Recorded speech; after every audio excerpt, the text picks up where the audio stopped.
Bonjour à tous, bienvenue. Au nom du président de la Chambre de commerce et industrie du Bénin, je vous souhaite la bienvenue à cette session au rendez-vous de la propriété industrielle et de l'innovation. Les rendez-vous de la propriété industrielle et de l'innovation ont été imaginés par la Chambre de commerce et industrie du Bénin comme des lieux d'information et de renforcement de capacité des entreprises sur les questions de propriété intellectuelle, les marques, les brevets, dessins, modèles industriels. Alors, le webinaire de ce jour constitue la première rencontre de cette année et porte sur le thème « Qu'est-ce que la contrefaçon et comment la combattre ?» L'objectif de ce webinaire, c'est d'apporter aux entreprises des informations ainsi que les outils dont elles auront besoin pour lutter contre la contrefaçon. Alors, pour présenter ce thème, nous accueillons M. Hassan Yacouba Kaffa. M. Hassan Yacouba Kaffa, il a travaillé au Bureau nigérien du droit d'auteur. Il a également travaillé à l'Organisation africaine de la propriété intellectuelle, à l'OAPI, et à Nestlé. Donc, il est actuellement consultant à la tête de son cabinet, Phoenix IP, basé au Niger. Je suis Sandra Ayayi, animatrice du guichet de la propriété industrielle et de l'innovation à la Chambre de commerce et d'industrie du Bénin. Je serai la modératrice de ce webinaire qui durera environ 1h30. Alors, afin de veiller au bon déroulement de la session, je prie les participants de couper leur micro. Les questions orales seront posées à la fin de la présentation. Toutefois, des questions peuvent déjà être déposées dans le chat si vous le souhaitez. Donc, je vais laisser la parole à M. Kaffa pour sa présentation et je vous dis à tout à l'heure. Merci beaucoup, Sandra, pour cette introduction. C'est un plaisir pour moi d'être avec vous aujourd'hui pour discuter, j'allais dire faire une petite causerie sur la propriété intellectuelle ou un des aspects qui tient beaucoup à cœur les entreprises, à savoir la contrefaçon et comment lutter contre la contrefaçon. Alors, quand on parle de contrefaçon, naturellement, généralement, il y a une violation des droits parce que la contrefaçon ne vient pas comme ça tout seul. Alors, avant d'expliquer ce que c'est que la contrefaçon, il faut expliquer d'où vient la contrefaçon et pourquoi on va parler de contrefaçon. Je vais d'abord faire une petite introduction qui ne fait pas partie de ma présentation, mais je me suis dit que peut-être que tout le monde n'est pas informé ou spécialisé en matière de propriété intellectuelle, donc il faut expliquer d'abord très brièvement ce que c'est que la propriété intellectuelle. En fait, il faut retenir que la propriété intellectuelle, c'est la branche du droit d'auteur, je dis du droit privé plutôt, qui protège les créations de l'esprit humain. Alors, parfois, quand on parle intellectuel, les gens pensent que c'est pour les grands diplômés et ceci et cela. Ce n'est absolument pas le cas.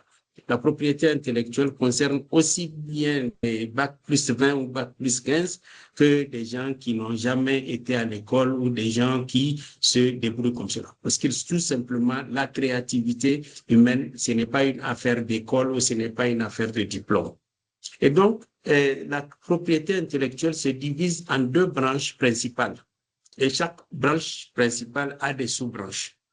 La première sous-branche, c'est la propriété littéraire et artistique, donc qui concerne tout ce qui concerne les créations des arts, que ce soit la musique, le cinéma, la peinture, la littérature, le théâtre, la sculpture, la photographie, tout ce qui concerne les arts qui magnifient le beau. Là, ça part du principe qu'on est dans la propriété littéraire et artistique que l'on appelle plus communément droit d'auteur.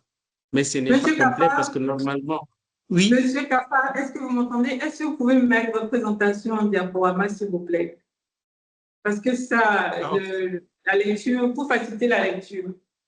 Je disais que la propriété littéraire et artistique, qui est communément appelée droit d'auteur, en fait, comprend plusieurs sous-branches, dont ce qu'on appelle le droit d'auteur proprement dit, les droits voisins. Les droits voisins, ce sont l'ensemble des droits ou bien des droits qui appartiennent à des personnes qui permettent à ce que vous et moi, nous ayons accès aux œuvres que les auteurs créent.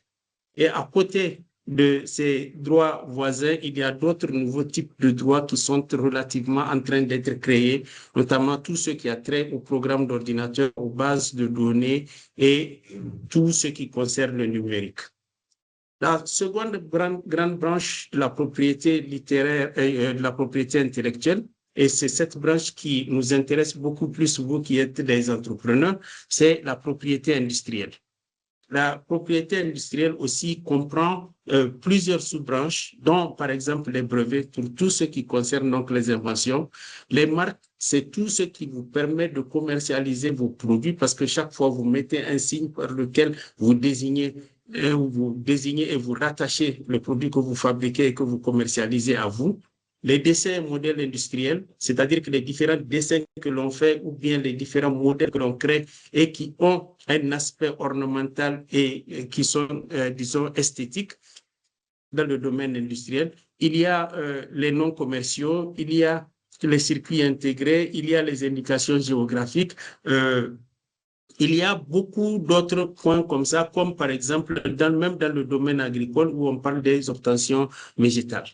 Alors, donc, c'est tout cela, ça vous donne des droits exclusifs. Et quand on parle de droits exclusifs, cela veut dire que vous seul qui êtes le propriétaire, qu'on appelle donc le titulaire, vous seul qui êtes le titulaire a le droit de l'utiliser. Si quelqu'un veut l'utiliser, il lui faut votre autorisation. Et si quelqu'un l'utilise tel quel, sans votre autorisation, alors là, on estime qu'il y a une violation de vos droits. Et parmi les différentes violations possibles de vos droits, dans le cas d'utilisation donc de vos créations, il y a ce qu'on appelle la contrefaçon. Donc maintenant, nous entrons dans le thème. Alors, qu'est-ce que c'est que la contrefaçon? C'est le fait de copier ou d'utiliser sans l'autorisation, donc cela vous appartient ou à votre entreprise, sans votre autorisation. Ça peut être une marque. Donc, en général, c'est un signe qui permet de reconnaître et de rattacher, par exemple, un produit à vous. En règle générale, c'est la marque, le logo, le produit lui-même, parce que quand on parle de brevet, c'est comment fabriquer le produit lui-même, que ce soit un emballage, parce que de plus en plus, les gens qui font des emballages qui rendent en tout cas très reconnaissables leurs produits, ou un dessin, ou une invention, comme j'ai eu à le dire.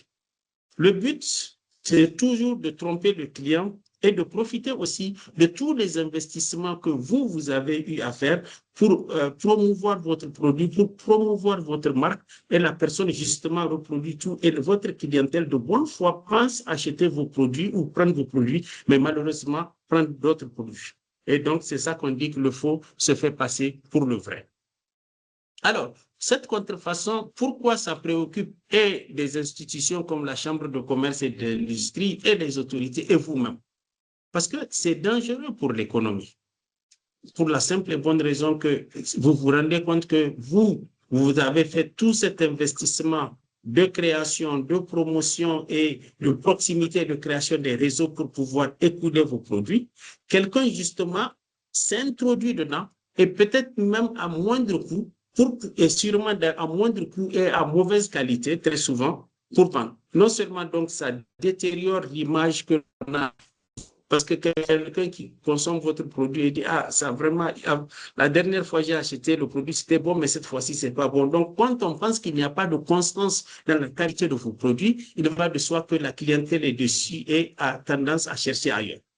Donc, ça trompe aussi le client parce que le client peut être de bonne foi et en train de chercher un vrai produit authentique qui l'a satisfait et il veut retrouver cette même satisfaction. Il ne trouve pas ça. Et pour l'économie, c'est que très souvent, quelle est la conséquence logique si les entreprises perdent de l'argent, les clients se détournent des entreprises, c'est que les entreprises ferment.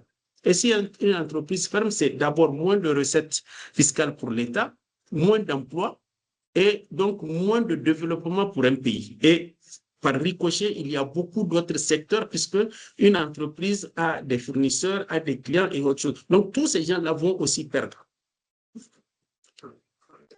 Parfois, ce qui est encore plus dangereux, c'est que certains produits qui sont de mauvaise qualité peuvent être très dangereux. Je pense notamment aux produits pharmaceutiques, mais pas seulement, parfois même les produits alimentaires qui sont aussi, quand la consommation peut être source de danger. Ou même parfois des produits d'entretien, parce que je me rappelle une fois, on faisait le juriste de BIC, la société BIC qui fait les rasoirs BIC là, en train de faire, et il a dit dans les contrefaçons, quand ils ont passé au laboratoire les produits contrefaisants, ils se sont rendus compte qu'il y a même des rasoirs qui ont des traces de sang. Maintenant, avec toutes les pathologies qu'il y a, il est possible que l'on puisse, en achetant un produit de contrefaçon, contracter une maladie. Donc, on résume, la contrefaçon, c'est un vol commercial qui détruit la confiance sur le marché, mais qui détruit aussi l'entrepreneuriat et qui fait obstacle au bon développement de l'économie. Alors, en tout cas, les données que nous avons à peu près grappillées au niveau de l'OMD, c'est qu'on estime que 2,3% du commerce mondial en 2001 concerne des produits contrefaisants ou piratés. Quand on parle de pirater, en règle générale, ça a trait à la propriété littéraire et artistique, le droit d'auteur. C'est généralement les œuvres musicales, les œuvres cinématographiques et autres, où il y a des gens qui font aussi des reproductions en vue de les revendre. Donc, on parle de piratage. Tout comme, par exemple, quand on fait les contournements et tout. Mais dans le cadre de vous, entrepreneurs, nous allons beaucoup axer cette présentation pour tout ce qui concerne la propriété industrielle. Donc, quand on parlera de contrefaçon, c'est beaucoup plus les atteintes à vos droits de brevet, vos droits de marque, vos droits de dessin et modèle industriel. Alors, ils ont aussi estimé qu'un médicament sur 10 dans les pays à revenus faibles ou intermédiaires serait de qualité inférieure ou falsifié. Donc, vous vous rendez compte quel est le danger? Par exemple, un médecin peut vous prescrire, peut faire un bon diagnostic, vous prescrire le bon médicament. Vous partez acheter ce médicament, malheureusement, vous tombez sur un produit contrefaisant.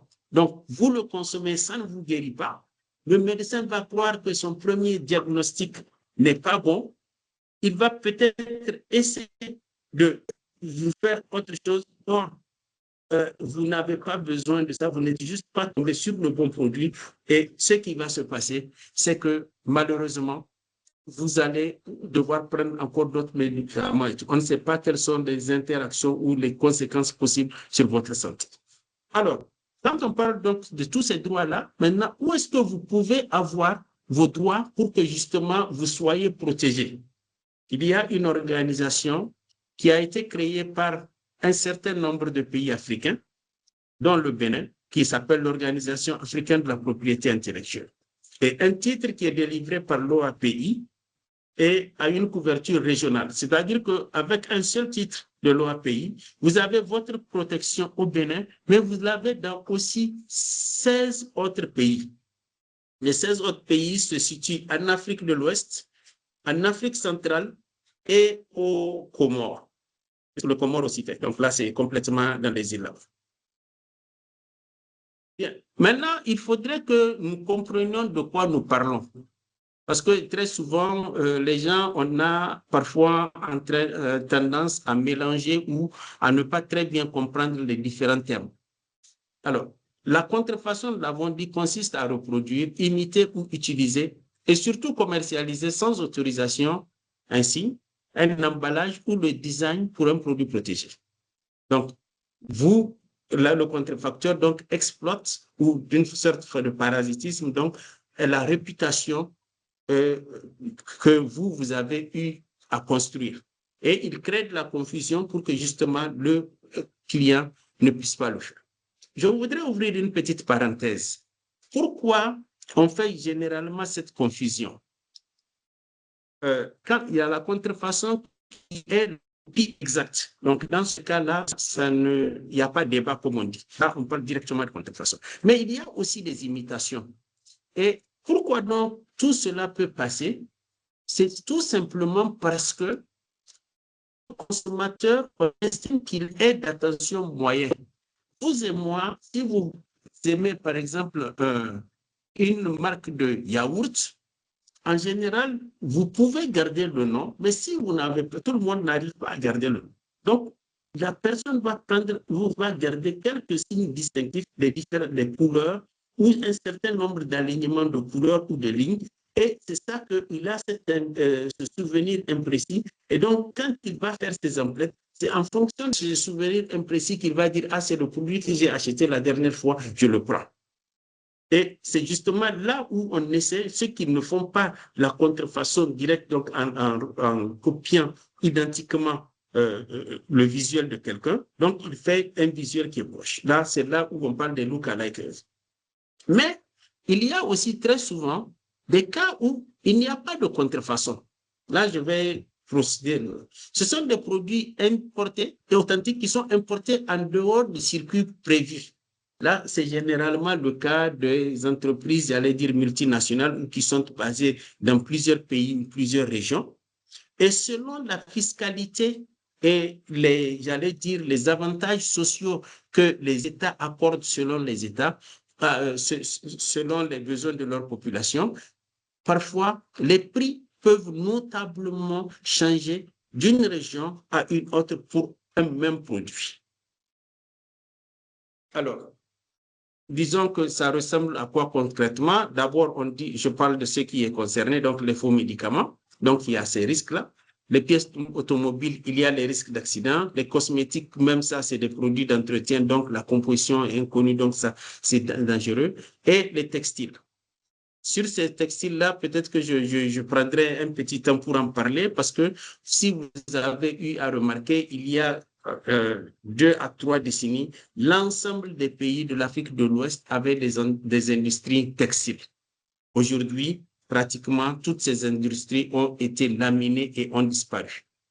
Par exemple, dans des pays comme la Côte d'Ivoire, à cause de la contrefaçon et d'une certaine concurrence déloyale qui vient de certains pays asiatiques, il y a une perte de plus de 15 à 20 000 emplois. Donc, c'est quelque chose d'extrêmement important. Alors, revenons donc à ce que c'est que la contrefaçon. Ici, je prends justement donc domaine textile, les pailles. Le premier exemple que vous voyez ici, là, la personne, donc le contrefacteur a reproduit à l'identique. Il faut vraiment comprendre, il a repris tout. Vous voyez que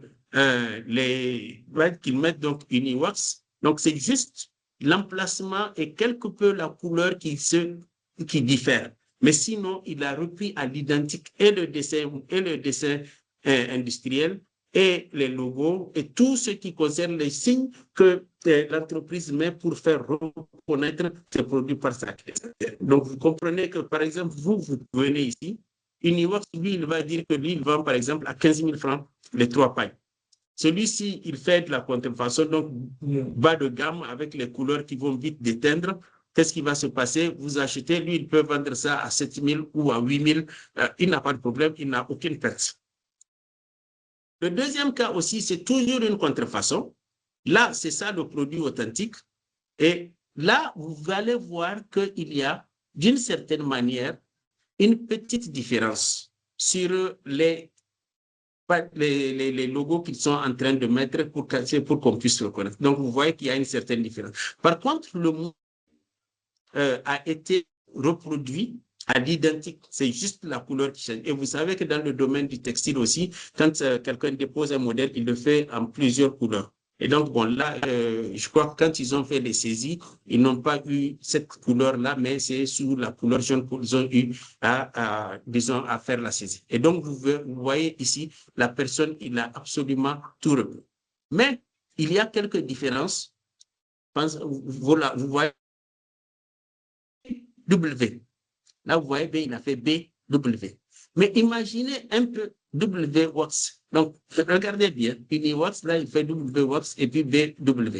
Ce qui fait que, en fait,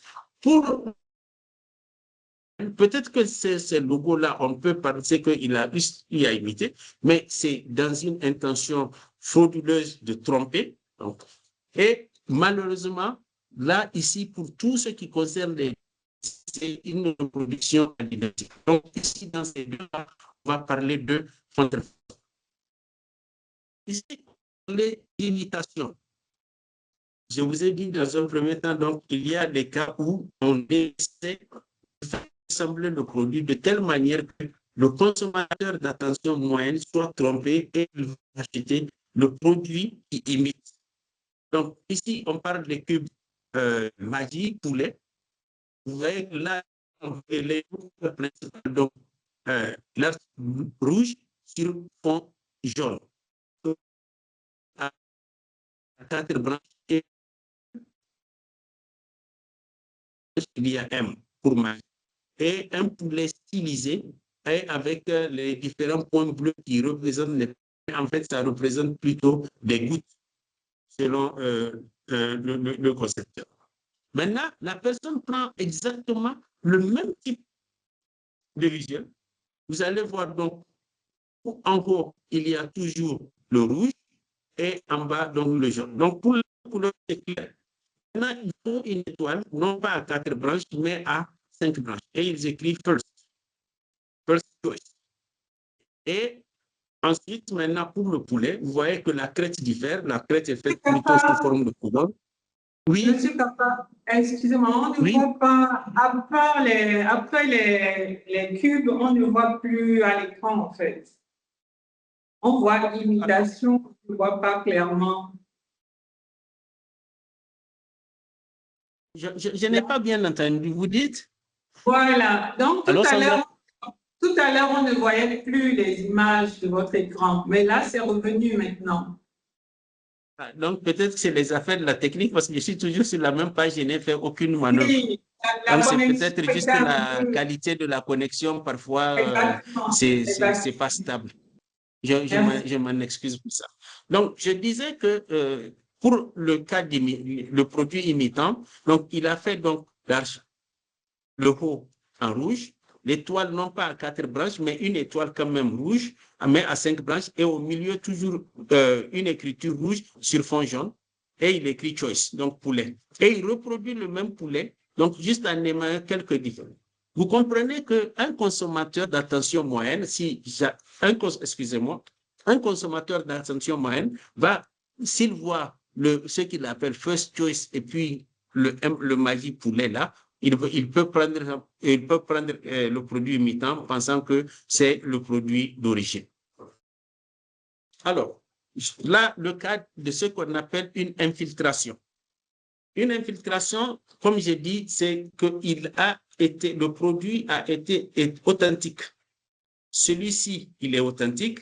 Celui-ci, il est authentique. Quelle est la différence? Celui-ci, c'est celui qui est fabriqué pour le marché ouest-africain et centrafricain. Donc, la société Nestlé les fabrique pour ces régions et les formulations diffèrent plus ou moins. Dans nos pays, en matière de lait, surtout de lait en poudre, il n'y a pas de politique de subvention. Maintenant, un commerçant, lui, il part à Dubaï ou en Arabie Saoudite, où les entreprises qui s'installent bénéficient de beaucoup d'avantages. Quand vous allez, par exemple, aux Émirats arabes unis, une entreprise étrangère qui s'installe, l'ensemble des taxes s'ils sont soumis à des taxes, l'ensemble des taxes ne peuvent pas atteindre 3%. Ça, c'est le premier. Ensuite, les produits laitiers sont subventionnés selon les pays de 25 à 50%. Alors, vous comprenez que le commerçant ou le revendeur, qui fait Nido, il a plus intérêt à acheter à Dubaï, même s'il doit payer un frais de transport pour l'amener à Cotonou, payer des frais de douane. Parce que au niveau premier achat, quand il va acheter, ça sera peut-être 2 ou plus fois moins cher que le Nido qu'il allait acheter pour celui qui est pour le marché ouest-africain. Ensuite, donc, même s'il paie la douane et tout, supposons qu'on dit que la bouteille, j'ai dit la boîte plutôt fait 10 000 francs. Sur le marché, c'est le prix, par exemple, recommandé par Nestlé dans la sous-région. Mais lui, il peut sans aucun problème vendre à 8 000 et gagner son bénéfice. Mais imaginez alors si lui, déjà avec 8 000, il vend et il a son bénéfice, le même produit, mais il vend au même prix ou un peu moins que l'autre. peut-être que c'est que les autres aussi vont se rendre compte que donc mieux vaut s'approvisionner à Dubaï parce que ça va coûter beaucoup moins cher.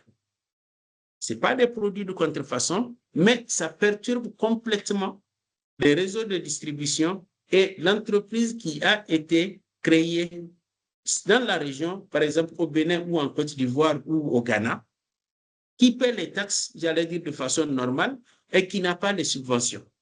Et donc, c'est-à-dire que ici, l'impact qui va se passer, c'est que l'entreprise, c'est la même entreprise, mais ils ont la filiale, mais la filiale qui est en Afrique va perdre des parts de marché. Et si elle perd des parts de marché, ça veut dire que la partie là, c'est des emplois qui vont diminuer, c'est des investissements dans le pays qui vont diminuer. Donc là, en fait, c'est ça, les infiltrations, et voilà les conséquences donc des infiltrations. Maintenant, pourquoi le risque est plus élevé dans nos marchés qui sont considérés comme des marchés difficiles? Il y a même des gens qui ont eu, j'allais dire, un acronyme extrêmement disgracieux qu'ils appellent VUCA en anglais, VUCA, qui veut dire Volatile, Uncertain, Challenging, Ambiguous. Donc, c'est ça qu'ils appellent les VUCA markets. Alors, donc, dans des marchés un peu compliqués comme chez nous, la distribution est extrêmement fragmentée. D'abord, peut-être que c'est 1 point sur 10 où vous pouvez avoir un reçu quand vous achetez. Il y a beaucoup de vendeurs ambulants. Il y a beaucoup de points de vente qui ne sont pas référencés. Et quand vous allez dans les marchés, peut-être qu'il y a les tables qui sont dehors, il y a des gens qui ont ça sur la tête, il y a ceci, il y a cela. Donc, ce qui fait que parfois, la rotation est très rapide et parfois même l'identification des points de vente est un peu plus compliquée que dans certains pays où le commerce est extrêmement réglementé. Donc, quand on parle donc de pays où les revenus sont faibles ou intermédiaires, en général, chacun d'entre nous, nous faisons un arbitrage en matière de coût. Parfois, le faux, c'est même pas qu'on ignore que c'est un faux, on le prend tout simplement parce que non seulement nous aussi, on estime qu'on a droit à avoir accès à ces produits, mais aussi et surtout, nous souhaitons aussi pouvoir avoir ce produit à un coût qui correspond à nos très faibles revenus. Et donc là, on se dit, bon, ben voilà, c'est pas grave, je vais quand même prendre le c'est toujours ça. Maintenant, dans nos pays aussi, les contrôles ne sont pas aussi élevés que sur les marchés matures. Vous allez dans certains pays, que ce soit les ports, les frontières, les laboratoires et tout, ils sont suffisamment équipés, ils font suffisamment de travail pour qu'on puisse véritablement lutter ou bien empêcher les produits contrefaisants de pénétrer sur le marché. Dans nos pays, ce n'est pas toujours le cas. Et parfois même, quand ça arrive au port et que, j'allais dire, la douane soupçonne que c'est un produit contrefaisant, peut-être que la direction de la douane est talonnée par le ministère des Finances qui dit qu'il faut faire rentrer des recettes, nous avons besoin de ceci, nous avons besoin de cela, le FMI est sur nous, nous avons des obligations qu'on doit payer.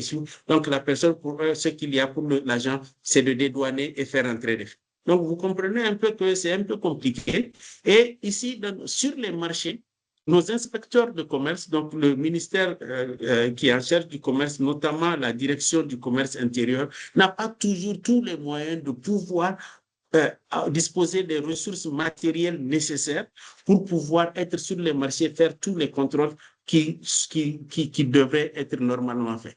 Tout comme, par exemple, les laboratoires qui, par exemple, devraient contrôler tout ce qui rentre, surtout notamment tout ce que l'on doit consommer, que ce soit des médicaments ou des produits alimentaires et autres, pour contrôler la conformité. Donc là, ça, c'est des difficultés que l'on a. Mais nous avons un vrai avantage. Et ça, vous allez vous en rendre compte, vous, entrepreneurs, quand vous allez commencer à, j'allais dire, vous étendre au-delà du Bénin. Si vous commencez, vous voulez aller au Niger, vous voulez aller au Togo, au Burkina Faso, en Côte d'Ivoire, au Sénégal, au Cameroun, au Congo. Donc, le seul titre que vous avez, ça vous protège dans tous ces pays.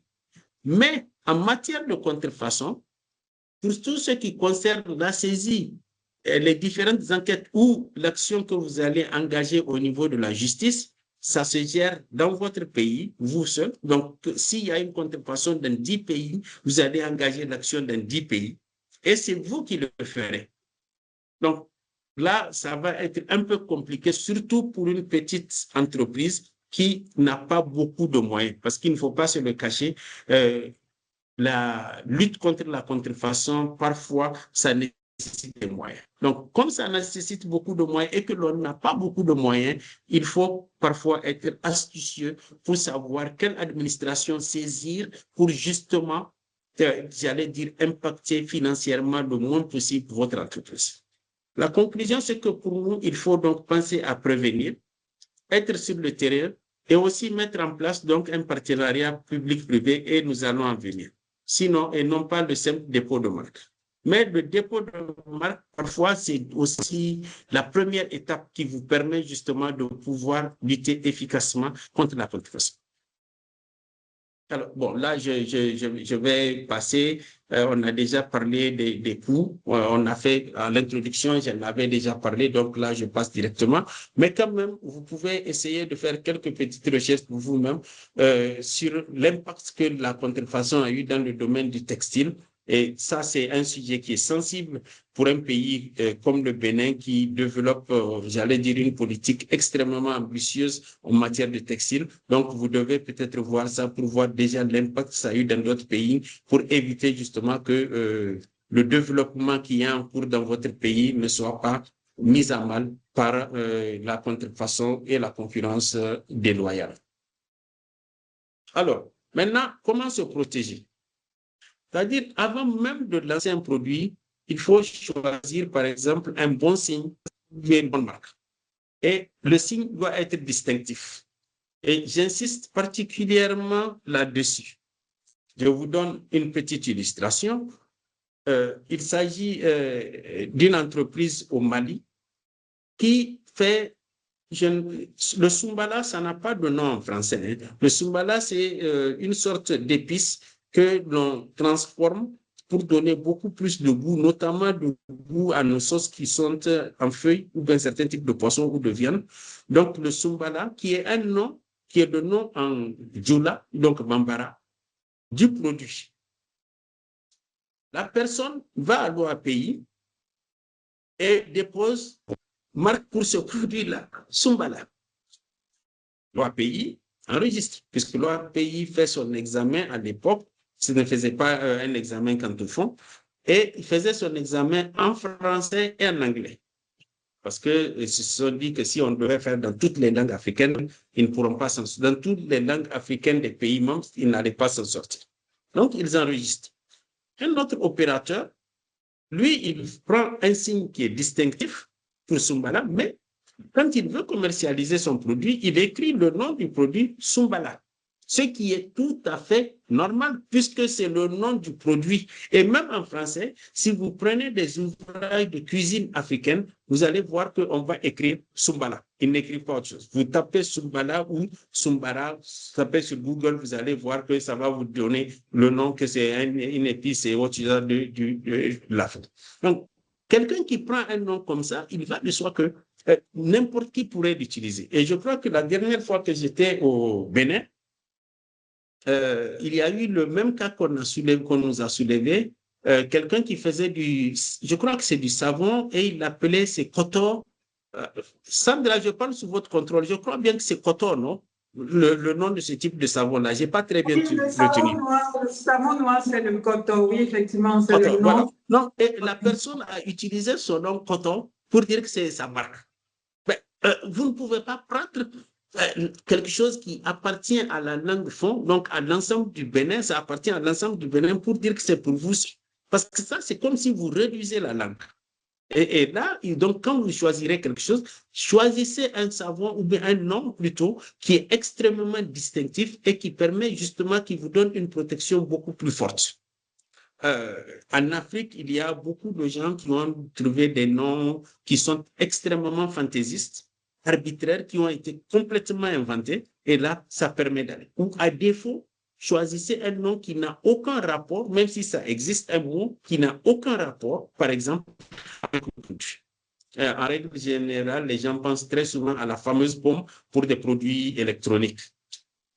Maintenant aussi, il faut faire des recherches pour vous assurer qu'avant de commencer, que d'abord les signes que vous allez utiliser n'existent pas déjà ou qu'il n'y a pas de signes qui sont très proches. Parce que n'oubliez pas, la personne peut, quand c'est d'abord à l'identique, la personne peut s'empêcher, mais quand c'est aussi très proche au point d'une imitation, donc on peut estimer que c'est une imitation ou bien que ça peut créer des confusions, la personne peut s'opposer. Et dans ce cas-là, même l'enregistrement de votre marque, la personne va s'opposer à ça. Et au niveau de l'OAPI, s'il montre que pour un consommateur d'attention moyenne, n'oubliez pas l'exemple que je vous ai donné donc, de Maggi et de First Choice.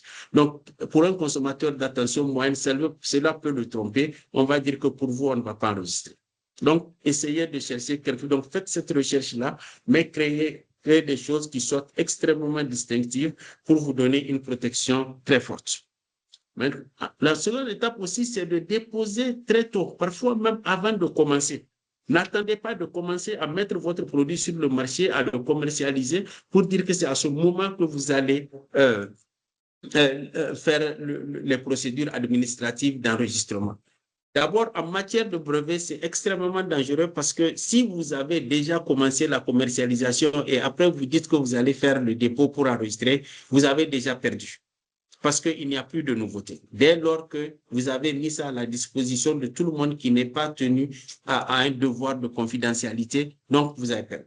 Pour ce qui concerne les marques aussi ou les dessins modèles, une fois que c'est dans le domaine public que les gens ont commencé à l'utiliser, c'est un peu plus compliqué pour vous de pouvoir faire la preuve de votre art, parce qu'il faut maintenant engager beaucoup d'autres procédures. Donc, commencez, déposer très tôt, avant même de commencer la commercialisation.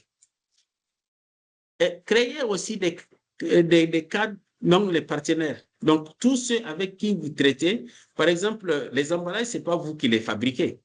Donc, faites des contrats qui créent des obligations à celui qui vous fabrique ou votre fournisseur d'emballage.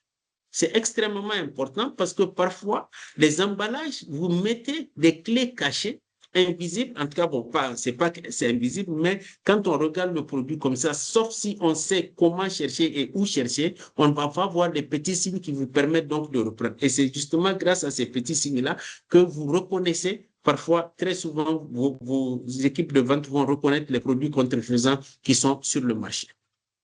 Et vous devez préparer le terrain. Donc, faire les guides d'identification, rien ne vous empêche, et la loi vous en donne l'autorisation, de demander l'assistance de la douane. C'est-à-dire, avant même que les produits n'arrivent sur le territoire, si vous soupçonnez certaines voies, que ce soit au port ou bien la frontière X ou Y, donc vous pouvez faire des demandes d'assistance aux douanes et vous allez faire, j'allais dire, des explications qui leur permettront donc de voir, chaque fois qu'ils vont voir les types de produits qui ressemblent au vôtre, ils vont les retenir le temps que vous puissiez. Mais vous avez aussi l'obligation de réagir très rapidement, que vous puissiez authentifier et vous assurer que c'est des produits de contrefaçon ou pas. Encore une fois, on a dit le réflexe, l'OAPI, un seul dépôt, vous avez une protection dans 17 pays membres. Et pour ce qui concerne les marques, la protection, c'est 10 ans et c'est renouvelable indéfiniment. Maintenant, il vous faut quand même sécuriser votre produit. Et je veux parler déjà de certaines clés et tout. Si vous n'avez pas au moins les moyens techniques, et aujourd'hui, créer des QR codes et autres, là, c'est relativement facile. Et donc là, c'est donc les codes l'eau, les QR codes, les variations de packaging, les marquages invisibles. Donc tout ça, si vous pouvez le faire. Mais en tout cas, aujourd'hui, les codes l'eau et les QR codes là, c'est très facile, ce n'est pas très cher à faire. Donc, vous pouvez, excusez-moi, vous pouvez le faire à moindre coût. Il faut toujours documenter la version authentique. Mais la documentation ne doit pas aller à un point où un contrefacteur, s'il y a accès, pourra maintenant reproduire vos visuels exactement comme vous. Commencez aussi, quand votre réseau, vous allez référencer précisément les différents réseaux des distributeurs et des grossistes qui sont autorisés. Donc, normalement, vous savez à peu près d'où partent les flux. Si maintenant, il y a un nouveau départ de flux en dehors de ce qu'il y a sur votre carte, donc il y a une anomalie qu'il faut contrôler. Je ne dis pas que c'est une contrefaçon, peut-être que c'est juste un distributeur qui a ouvert un nouveau point, mais c'est des points déjà qui doivent attirer votre attention pour pouvoir vérifier les vérifications. Il est absolument essentiel que vous formiez vos équipes de vente. Les équipes de vente et de marketing, ce sont ces équipes-là qui sont sur le marché, qui interagissent avec les revendeurs, que ce soit les distributeurs, les grossistes, les demi-grossistes ou, j'allais dire, les détaillants. Donc, c'est qui savent en tout premier lieu s'il y a des choses qui sont anormales. Une chose qui peut facilement faire tilt dans la tête des équipes de vente, c'est quand ils viennent sur un marché ou bien auprès de certains distributeurs qui prennent, par exemple, 2 cartons ou 3 cartons par semaine et ils se rendent compte qu'une semaine, la personne prend un seul carton, l'autre semaine prend un seul carton, alors que quand vous regardez sur le marché, puisque vous promenez, c'est tout, le produit est toujours autant acheté. Donc, il y a quelque chose qui ne va pas parce que la clientèle n'a pas baissé auprès de ce détail, de ce grossiste. Donc, qu'est-ce qui fait qu'il achète moins que vous? Donc, il n'y a que 2 réponses possibles. La première réponse, il a des contrefaçons. Ou la deuxième réponse, c'est qu'il a une infiltration, donc des produits authentiques qui viennent de notre marché. Et il faut toujours donc les canaux d'alerte précoce, que ce soit interne et externe. Interne, c'est généralement, comme j'ai dit, les équipes de vente qui attirent l'attention, et externe, donc, ça peut être les commerçants, les distributeurs, vos différents partenaires, mais ça peut être aussi, et surtout, ça peut être les autorités avec lesquelles vous pouvez travailler, comme la douane, si vous faites une demande d'assistance, comme la direction du commerce, comme la police économique. Donc, maintenant, encore une fois, quels sont les signes? Ce sont des prix anormalement bas. Mais les prix anormalement bas peuvent être causés aussi par ce que j'ai mis, une infiltration, des variations suspectes sur l'étiquette. Et c'est pour ça que je vous ai dit donc faire des étiquettes et des codes ou des QR codes qui soient très solides, qu'on ne peut pas casser facilement ou qu'on ne peut pas reproduire facilement. Les types d'écriture, donc quand dit la police, c'est les lettres telles que c'est écrit. Comment vous faites vos coutures, donc les différents liens qu'il y a ou les différents blisters. Les absences de facture, ou parfois, vous allez voir des produits où l'origine n'est pas claire et ce n'est pas traçable. Parfois aussi, les ventes sont concentrées dans des marchés parallèles. Là, j'en reviens à la toute dernière ligne que j'ai eu à dire, les rumeurs locales persistantes chez les transitaires, les revendeurs, les chauffeurs. C'est très souvent ce que si vous pouvez faire, surtout si c'est des produits de grande distribution. Si vous connaissez des gens qui partent dans les villages pour faire les marchés, si c'est des petits produits qui ne coûtent pas cher, donnez-lui 500 ou 1000 francs. Dites-lui, quand tu vas arriver à tel marché, quelqu'un que vous connaissez, achète-moi tel produit. Là-bas, sur le marché de ce produit-là. Ça vous permet de savoir directement si c'est donc, puisque parfois, ils ne vont pas dans les grandes villes où ils se disent que bon, les équipes de vente sont toujours présentes, ils vont dans les villages ou les coins un peu reculés. Donc ça vous donne à moindre coût des retours pour savoir effectivement si c'est toujours vos produits. C'est ça, donc j'ai dit le bon réflexe terrain, c'est d'acheter un ticket. Bon, conserver les tickets dans nos marchés, je suis sûr qu'il n'y a aucune revendeuse ou aucun revendeur qui va vous donner un reçu de vente et tout. Mais on peut photographier, on peut prendre la date et en tout cas identifier le point de vente si ce n'est pas un vendeur ambulant. Alors, maintenant, timing. Jour 1, jour 2, on va dire 72 heures chrono, comme le film. Alors, maintenant, la première chose, c'est vraiment de sécuriser la preuve. Vous avez acheté l'échantillon. Si c'est des très grosses quantités, là, vous devez faire procéder à la saisie. Il faut photographier le produit, mais il ne faut pas mettre en danger vos équipes aussi, parce que parfois, faire la photographie, parfois, si la personne va directement devant la boutique prendre des photos, les revendeurs vont parfois avoir des actions violentes, je ne sais pas. Donc, en tout cas, gardez un moyen d'identifier peut-être le vendeur, peut-être la place ou les différentes places où on trouve les produits. Et vous alertez les services compétents qui vont savoir maintenant comment prendre en charge le dossier. Parfois, il y en a qui prennent donc un service juridique ou bien quelqu'un qui leur donne l'assistance, mais ça peut être aussi une administration à part, comme par exemple à l'époque, moi je travaillais en Nestlé, au Bénin, je travaillais principalement avec la direction du commerce intérieur. À l'époque, la directrice était Madame Menou. Madame Menou, c'est nous, je crois bien. Je crois que c'est la directrice. Et c'est une dame d'une grande compétence et d'une grande intégrité. Et chaque fois qu'on lui fait des alertes, elle envoie ses équipes pour pouvoir faire des vérifications. Et si la vérification est fondée, elle procède aux différentes saisines. Il faut aussi qualifier le risque. Tout à l'heure, je vous ai dit que ça peut être une contrefaçon, ça peut être une imitation ou ça peut être une infiltration. Les actions ne sont pas les mêmes. Et vous savez combien, parfois, que ce soit au niveau de l'administration ou que ce soit au niveau de la justice, la qualification est extrêmement importante pour l'action que vous allez engager. Et il faut évaluer les risques santé, surtout si c'est des médicaments ou des produits alimentaires.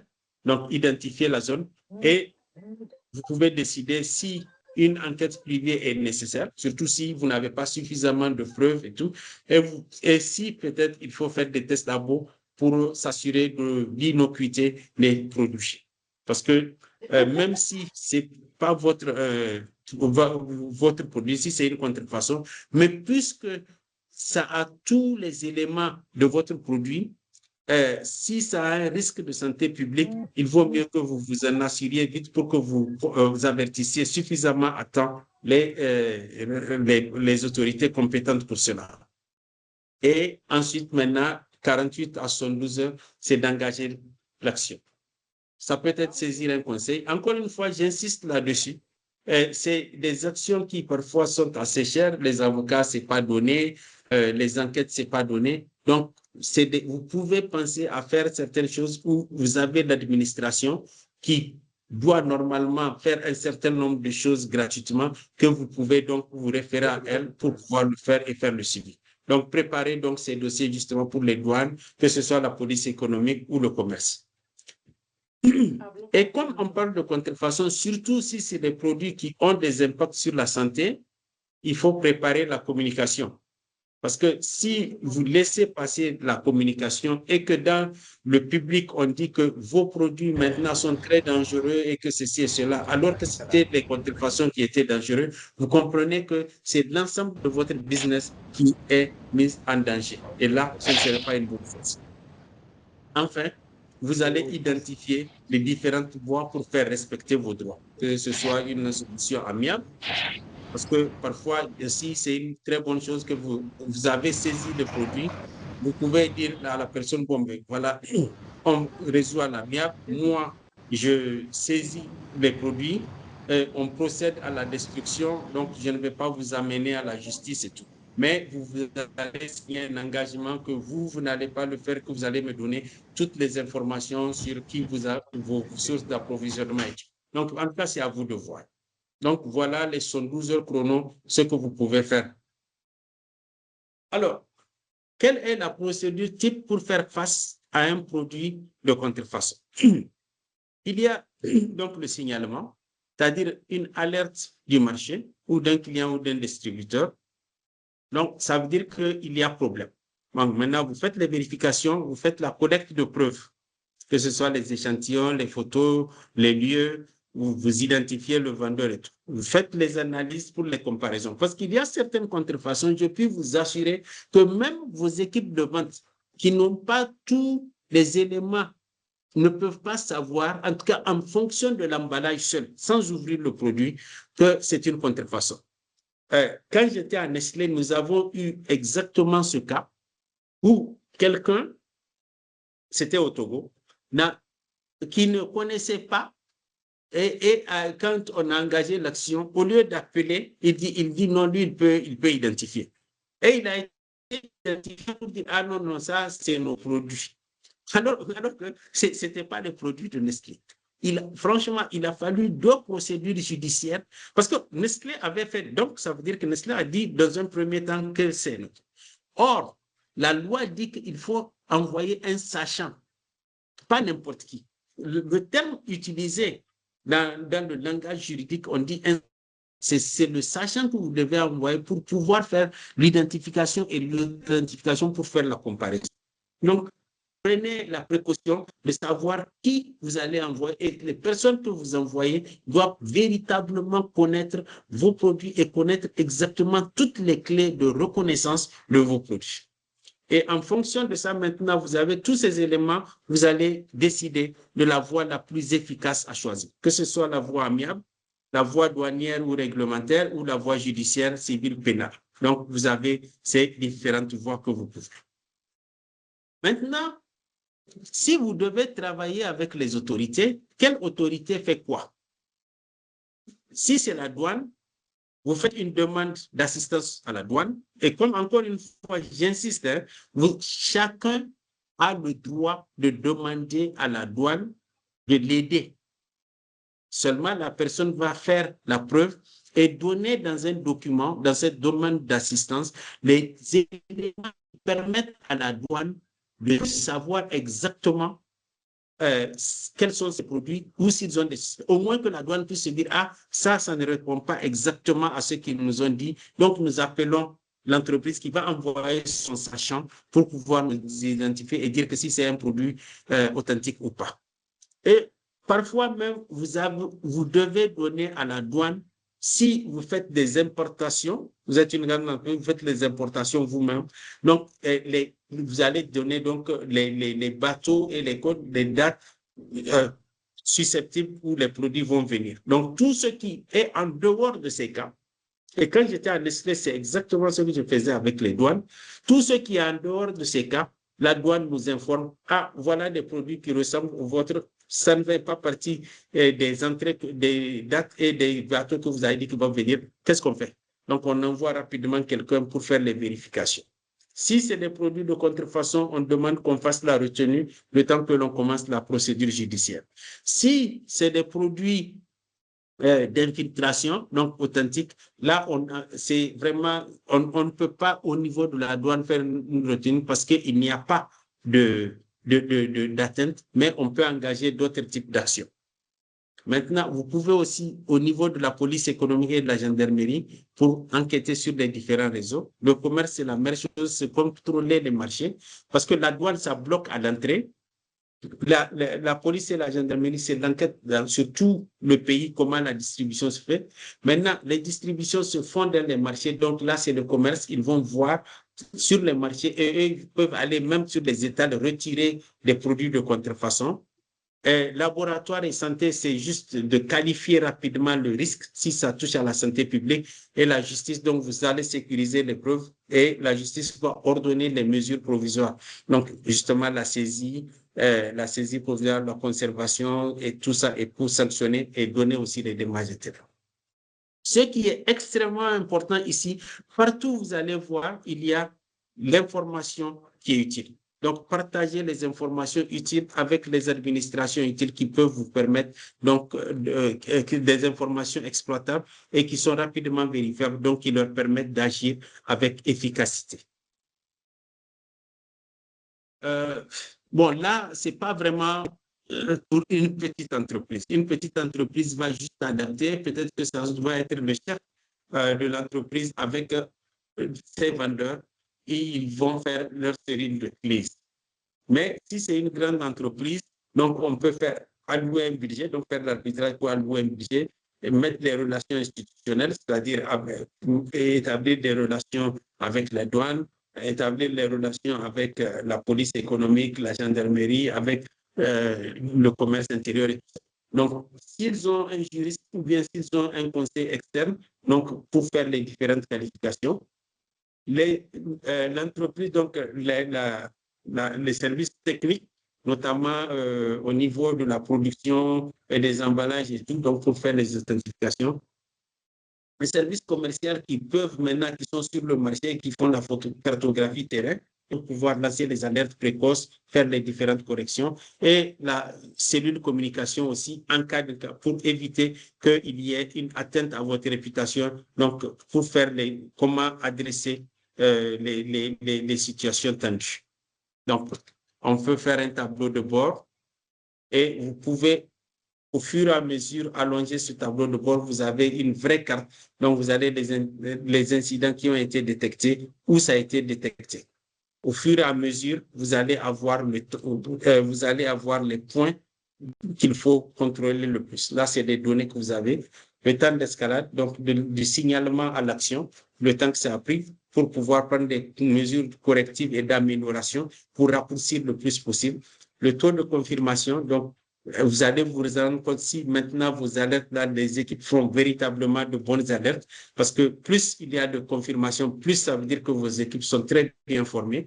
Donc, les différents résultats terrain aussi. Donc, s'ils sont bien formés, ça a un impact sur les résultats terrain qui seront encore plus percutants et plus performants, et la couverture réseau aussi. Donc, vous avez une très bonne cartographie, et les distributeurs aussi qui sont formés et très bien cartographiés.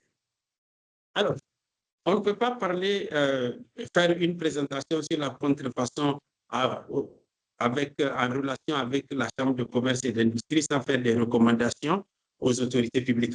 Donc, c'est différentes recommandations que nous pensons qui peuvent aider à faire que le Bénin soit un pays où la contrefaçon n'a pas la voie facile. Donc, c'est de mettre des procédures douanières simples pour vous, les entreprises, et de renforcer les points focaux spécialisés en pays, que ce soit au niveau de la direction du ministère du Commerce et de l'Industrie, que ce soit au niveau de la CCI. Je pense que Mme Ayayi est là pour ça.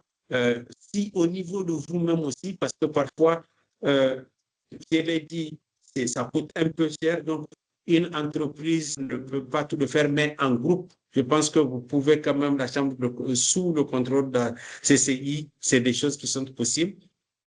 Au niveau de compte, donc il faut développer là c'est à l'État de le faire, donc développer les capacités des laboratoires, un vrai système donc d'échange d'informations. Et ça, c'est même l'Organisation mondiale des douanes crée des réseaux où le privé et les douanes, que ce soit dans votre pays et les pays aux alentours, vous échangez les différentes informations. Donc, ça facilite. Parce que vous savez très bien qu'un bateau, quand il vient, il s'arrête peut-être au Nigeria, il s'arrête au Bénin, il s'arrête au Togo, il s'arrête au Ghana, il s'arrête en Côte d'Ivoire. Donc, ou bien vice-versa. Donc, c'est-à-dire que là, déjà, ça, avec la cartographie que l'on fait, au fur et à mesure, on sait comment faire le suivi. Et il faut quand même mener des campagnes de temps en temps de sensibilisation pour attirer l'attention sur les risques santé des produits de contrefaçon.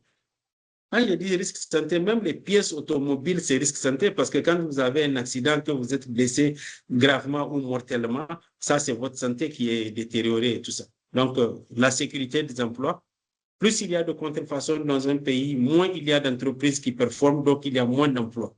Donc, vous comprenez que là, c'est des points dont il faut tenir compte. Et les organisations à vous-même, donc c'est ce que j'ai dit, les veilles sectorielles qui sont mutualisées. Donc, c'est-à-dire, vous allez partager, réunir, mutualiser vos forces, partager les différentes informations, faire des formations, justement, sur comment lutter, comment acquérir des droits, comment lutter contre comment engager une procédure, comment faire une demande d'assistance aux douanes, comment faire une demande d'assistance à la direction du commerce, comment animer une communication, comment faire une communication de crise. Donc, tout ça, c'est des formations et je félicite Mme Ayayi qui a déjà commencé dans cette veine-là. Faire une charte de distributeur pour que pouvoir une bonne traçabilité avec des factures et tout ça là, tout ce qui vous permet donc de faire des bons audits et un bon suivi de cette chaîne de distribution. Important aussi, c'est le mécanisme d'alerte qui doit être confidentiel. Il ne faut pas que la personne, comme vos agents, vos services, j'allais dire vos agents commerciaux ou bien de vente vont dire, ah non, ça c'est des produits, pourquoi vous vendez les produits, c'est des produits de contrefaçon, vous ne devez pas faire la contrefaçon. Ça, c'est pas bon parce que dès lors qu'il fait ça, qu'est-ce que le contrefacteur va se dire? Il va aller alerter. Donc, le temps qu'il aille alerter, déjà, lui, il va faire disparaître les produits. Donc, c'est toujours des alertes confidentielles, silencieuses. Il faut toujours continuer, et là, c'est à la Chambre de commerce, de faire des demandes très précises auprès des différents ministères. Et là, c'est la Chambre de commerce qui peut être la porteuse de ces plaidoyers-là. Et ensemble aussi, vous devez sensibiliser. Là, c'est tout le monde. Vous, nous, la Chambre de commerce, les autorités, tout le monde pour sensibiliser la population. Donc, c'est vraiment réunir les... Donc, le rôle attendu que je propose pour la Chambre de commerce, c'est de réunir les entreprises, objectiver le phénomène et faire remonter plutôt des solutions opérationnelles. Donc, pour conclure, s'il y a 3 messages que je dois vous faire, c'est protéger très tôt. Et quand vous allez choisissez toujours des marques qui sont distinctives et commencez, déposer votre marque avant le lancement. Il faut continuellement surveiller, sans relâche. J'ouvre une petite parenthèse. Je ne sais plus si c'était au Togo ou au Ghana. Nous étions là-bas pour une conférence internationale sur la contrefaçon et des Européens, pour ne pas dire des Français, s'étonnaient qu'il y ait, puisque dans la salle, on servait de l'eau minérale Voltic. Et ça les a fait tiquer parce que Voltic et Volvic, c'est pratiquement la même chose. Alors, ils se sont demandé comment ça c'est possible, gna, gna, gna, gna, gna. Alors, ils ont commencé à recevoir les gros cris et tout. J'ai juste attiré leur attention sur un point. Même si c'était une imitation, au moment où ils ont commencé à faire l'eau minérale Voltic, ils savaient que Volvic existait. Il appartient à Volvic, le titulaire de Volvic, de faire justement cette surveillance-là. Et si une entreprise commence à vendre un produit qui est très proche du tien, tu as le devoir de ne pas tolérer cela. Maintenant, il y a ce qu'on appelle en droit de propriété intellectuelle la tolérance. Vous avez toléré quelque chose pendant 1 an, 2 ans, 3 ans, 4 ans, 5 ans. Et pendant ces 4-5 ans-là, l'entreprise s'est beaucoup accrue, a pris beaucoup de force, a commencé à vous prendre vos parts de marché, et c'est à ce moment que vous vous réveillez pour dire que non, il ne doit pas faire. Non, ça c'est vous qui avez cette fois-ci un comportement qui n'est pas normal. Si vous avez toléré ça pendant toute l'année, maintenant, vous avez estimé qu'il n'y a pas de problème. Donc, maintenant, il faut le laisser. Parce que là, le marché l'a absorbé et l'a mis comme vous. Et donc, vous allez opérer en concurrent. Et donc, c'est exactement ce qui s'est passé avec Volvic et Voltic. Donc, quand Voltic avait commencé, ils l'ont toléré, ils l'ont laissé. Ils l'ont laissé prospérer. Il y a Voltic au Togo, il y a Voltic au Ghana. Je ne sais pas s'ils sont au Bénin et en Côte d'Ivoire, mais en tout cas, dans ces 2 pays, je suis certain qu'ils sont. Et là, puisque vous avez toléré pendant toutes ces années, maintenant qu'ils ont commencé à devenir une grande boîte et avec de grandes parts de marché, vous allez donc devoir accepter qu'ils continuent. Encore une fois, agissez en coalition. Tout le monde n'a pas les moyens d'engager tous les frais qu'il faut. Par contre, si vous mutualisez les efforts, ça sera beaucoup plus abordable. Encore une fois, merci pour votre aimable attention. Si vous avez des questions, je suis à votre disposition. Et comme il n'y a pas de système de prise de notes, peut-être que le système qu'on va mettre en place, c'est question directe, la réponse, question, la réponse. Je vous remercie. Sandra. Oui, merci beaucoup, M. Kapa, pour votre présentation un peu plus claire sur la contrefaçon, qui a permis vraiment d'en savoir plus, d'éclairer les uns et les autres. Alors, avant de passer à la séance des questions-réponses, je vais simplement rappeler aux participants en ligne de bien vouloir allumer leur micro, aller directement au vif du sujet, être vraiment succinct, on évitera les remerciements. Et s'il faut faire un petit résumé de ce qui a été dit, c'est de rappeler l'importance de créer des emballages avec des clés. On verra un peu tout ça tout à l'heure. Qu'est-ce qu'on peut retenir de cette séance? Alors, il nous reste à peu près une trentaine de minutes pour poser des questions. Je vais prier les participants qui souhaitent poser des questions de bien vouloir lever la main sur leur écran et la parole vous sera donnée. Moi, je suggère plutôt que les questions soient recensées, si ça ne vous dérange pas, pour qu'on puisse pouvoir tout les prendre et voir lesquelles on pourrait répondre compte tenu du temps que nous avons. Je ne sais pas si c'est bon pour vous, M. Papa. Bon, mais à vous de voir. En fait, comme je ne suis pas au bureau, je n'ai pas pris mes... D'accord. Mais je peux prendre des cahiers de notes, il n'y a pas de problème pour noter. Ok. J'ai un Non, dossier c'est direct, c'est pour ça que je te proposais directement la question, je réponds, la question, je réponds. Très bien, très bien. Merci, merci, M. Kappa. Très bien, donc nous allons prendre un premier intervenant. Alors, est-ce qu'on peut m'aider à voir le nom BA? J'ai une main levée, BA, c'est qui? C'est Madame Essa Amoudo. Bernadette Essa, d'accord. Donc, Madame Essa, la parole est à vous. Bonjour, merci tout le monde, merci Madame Sandra. Alors, ma question est simple. L'intervenant disait tout à l'heure, excusez-moi, son nom, je n'ai pas retenu. Alors, il disait que il faut l'enregistrement à l'OAPI, il faut renouveler chaque 10 ans. Et au cas où l'entreprise oublie de faire le renouvellement, qu'est-ce qui se passe? Qu'est-ce qui se passe si une contrefaçon entre-temps rentre sur le marché? Est-ce que l'entreprise a encore le droit de chasser cette contrefaçon et de réenregistrer son produit? Je voudrais savoir, merci. Merci beaucoup pour cette question, madame. En fait, c'est seulement les marques. Donc, j'ai dit, quand vous enregistrez une marque, c'est valable pour 10 ans et vous devez renouveler ça avant que les 10 ans n'expirent au fur et à mesure. Donc, ça peut durer 100 ans, 200 ans et tout. C'est pour ça que des marques comme Maggi, comme Coca-Cola et autres existent depuis plus de 100 ans et tout. Et maintenant, vous avez oublié. Ça dépend des délais. Vous savez que la propriété intellectuelle, c'est un droit qui est fait exclusivement en termes de délai. Tout est une question de temps. Tout. Alors, si vous êtes encore dans les délais où vous pouvez demander un enregistrement avec pénalité, il y a cette possibilité. Maintenant, ce délai est dépassé. Si ce délai est dépassé, que vous avez des circonstances qui peuvent justifier le non-renouvellement, vous faites une demande de restauration à l'OAPI.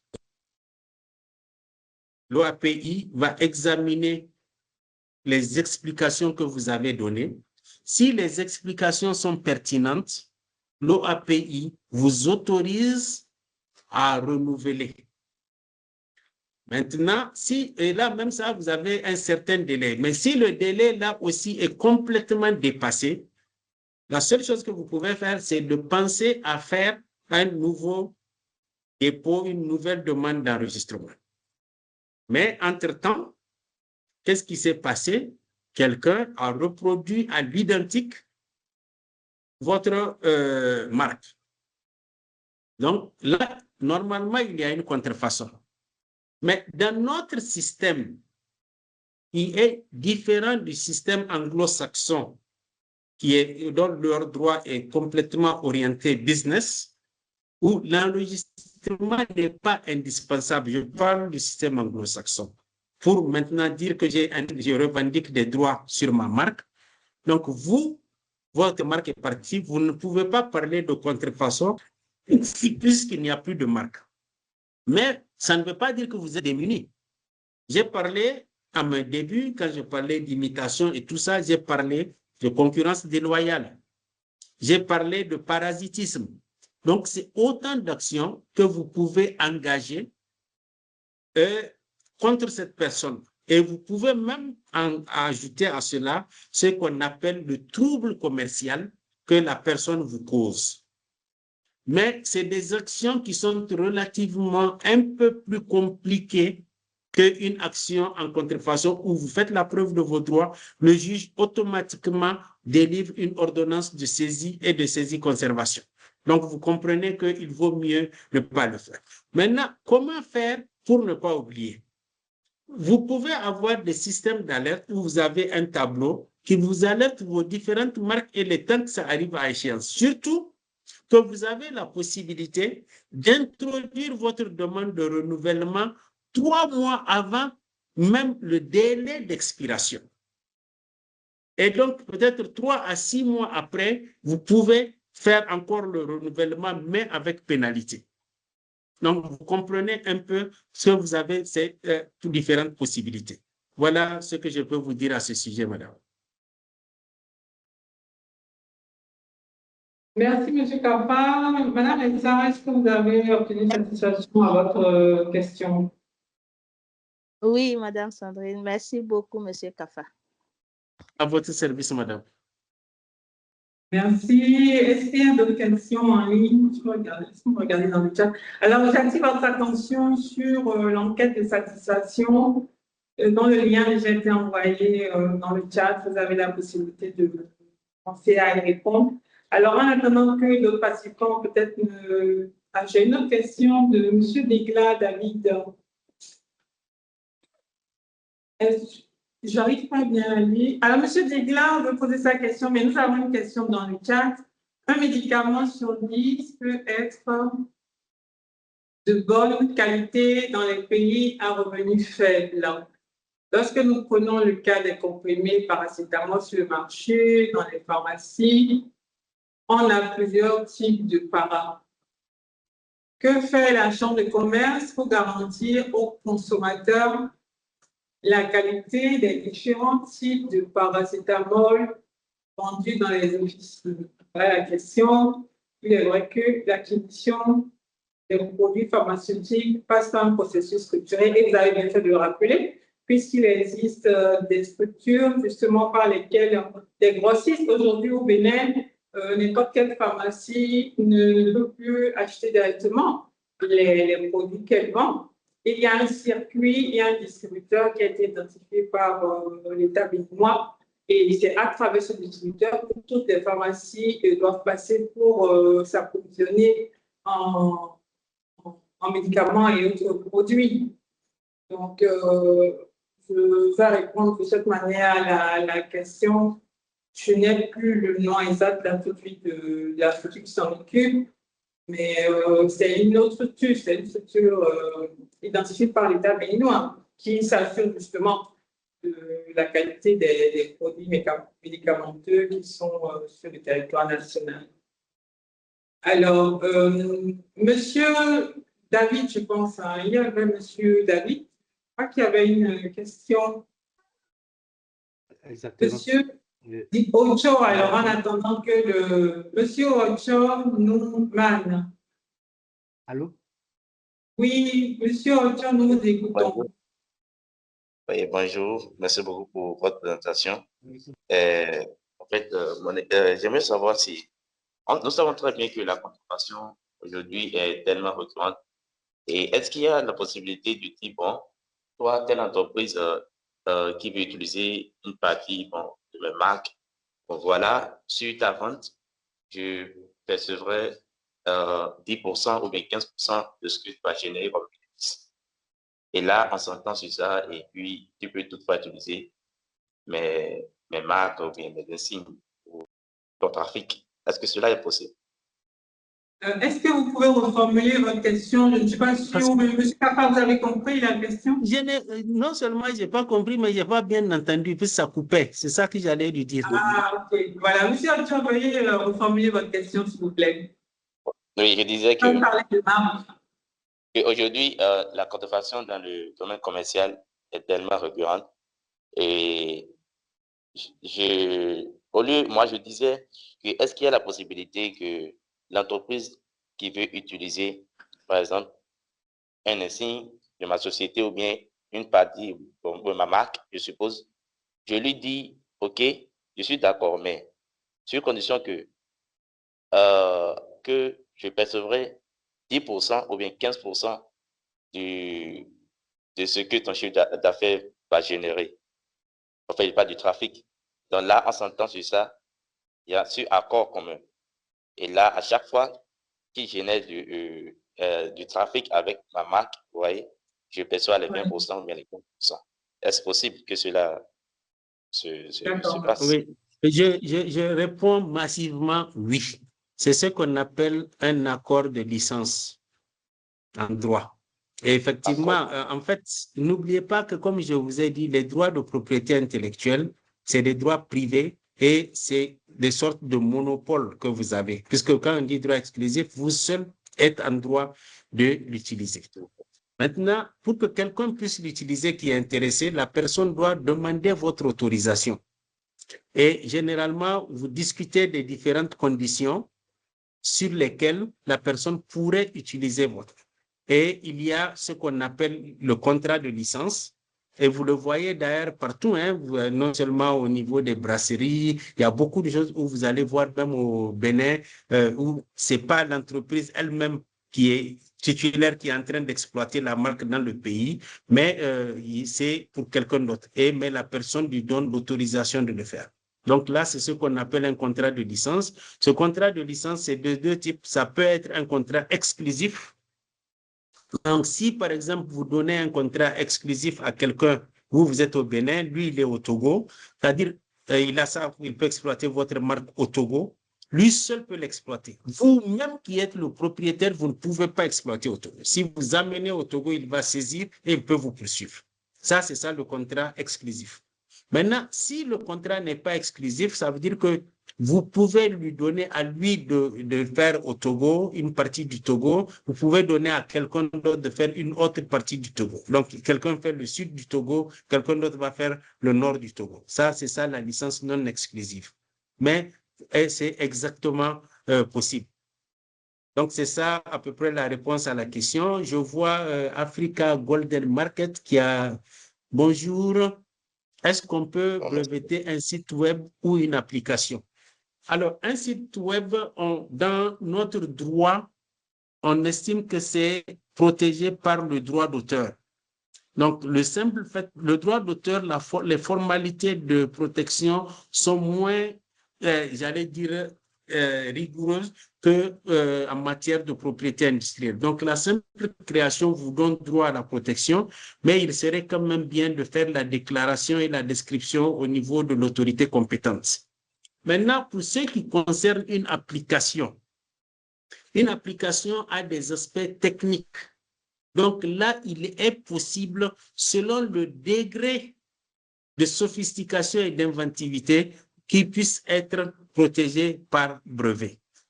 Je voudrais ouvrir une petite parenthèse concernant les conditions sont extrêmement dures. Donc, parce qu'il faut non seulement beaucoup d'inventivité, il faut une nouveauté totale et mondiale, et il faut que ça soit possible d'application industrielle et surtout, si un homme du métier, c'est-à-dire que les spécialistes qui font les concepteurs de sites web ou d'applications, il ne faut pas qu'ils disent non, n'importe qui dise non, n'importe qui c'est ce qu'on ferait. Donc, si les gens disent ça, ce ne serait pas bon. Donc, si votre application remplit ces 4 critères-là, effectivement, vous pouvez bénéficier d'un brevet. Maintenant, le brevet, contrairement à la marque, ce n'est pas enregistré et renouvelable tous les 10 ans. Une fois que le brevet est délivré, vous avez droit à la protection pendant 20 ans. Mais cette protection n'est pas automatique. il y a ce qu'on appelle le maintien en vigueur. C'est-à-dire que chaque année, vous allez devoir payer des taxes à l'OAPI pour que votre brevet reste en vigueur. Parce qu'une durée de 20 ans, parfois, au bout de 3 ans déjà, c'est complètement dépassé. Donc, vous ne verrez pas l'utilité de continuer pour les 17 autres années. Donc, vous allez juste payer les en vigueur pendant 3 ans. Mais si pendant tous les 20 ans-là, c'est possible, donc vous allez le continuer.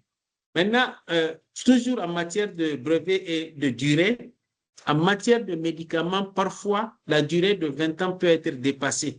La raison est toute simple plutôt, c'est parce que en matière de médicaments, avant la mise sur le marché, il y a beaucoup d'essais et tout. Et parfois, entre le temps où le médicament est fait, où le brevet est enregistré, et le temps où il va avoir l'autorisation de mise sur le marché, 3, 4 ou 5 ans sont passés. Et donc, ça fait que sur ces 20 ans-là, il a déjà perdu 5 ans.